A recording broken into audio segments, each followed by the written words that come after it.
5 years have passed, 5 summers, with the length of 5 long winters, and again I hear these waters rolling from their mountain springs with a sweet inland murmur. Once again do I behold these steep and lofty cliffs, which on a wild secluded scene impress thoughts of more deep seclusion, and connect the landscape with the quiet of the sky. The day has come when I again repose here under this dark sycamore, and view these plots of cottage ground, these orchard tufts, which at this season, with their unripe fruits, among the woods and copses lose themselves, nor with their green and simple hue disturb the wild green landscape. Once again I see these hedgerows, hardly hedgerows, little lines of sportive wood run wild,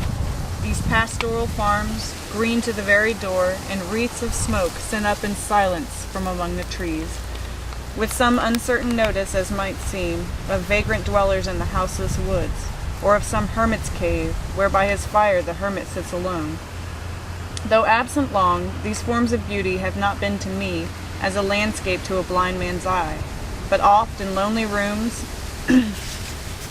and mid the din of towns and cities I have owed to them, in hours of weariness, sensations sweet, felt in the blood and felt along the heart, and passing even into my purer mind with tranquil restoration. Feelings, too, of unremembered pleasure, such perhaps as may have had no trivial influence on that best portion of a good man's life. His little, nameless, unremembered acts of kindness and love, nor less I trust to them I may have owed another gift, of aspect more sublime, that blessed mood in which the burthen of the mystery, in which the heavy and the weary weight of all this unintelligible world is lightened, that serene and blessed mood in which the affections gently lead us on, until the breath of this corporeal flame, and even the motion of our human blood almost suspended, we are laid asleep in body and become a living soul, while an eye made quiet by the power of harmony and the deep power of joy, we see into the life of things. If this be but a vain belief, yet oh, how oft in darkness and amid the many shapes of joyless daylight, when the fretful stir, unprofitable in the fever of the world, have hung upon the beatings of my heart, how oft in spirit I have turned to thee, O sylvan Wye, thou wanderer through the woods, how often has my spirit turned to thee. And now, with gleams of half-extinguished thought, with many recognitions dim and faint, and somewhat of a sad perplexity, the picture of the mind revives again,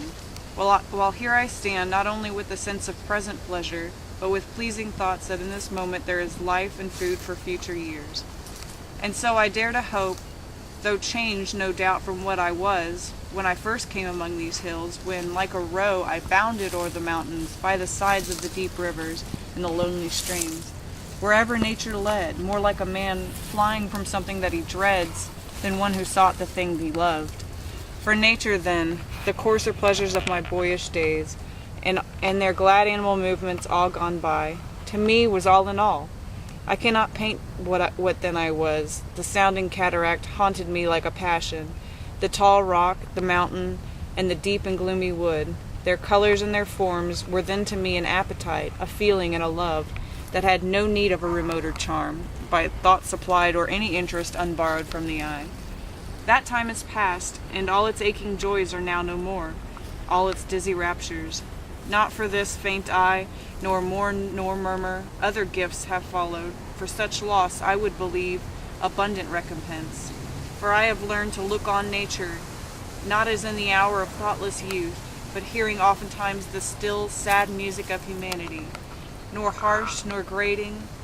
though of ample power to chasten and subdue. And I have felt a presence that disturbs me with the joy of elevated thoughts, a sense sublime, of something far more deeply interfused, whose dwelling is the light of setting suns, and the round ocean, and the living air, and the blue sky, and in the mind of man,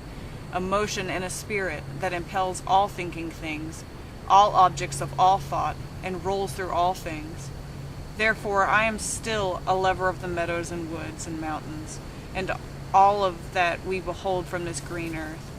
of all the mighty world of eye and ear, both what they half create and what perceive, well pleased to recognize in nature, in the language of the sense, the anchor of my purest thoughts, the nurse, the guide, the guardian of my heart and soul of all my moral being.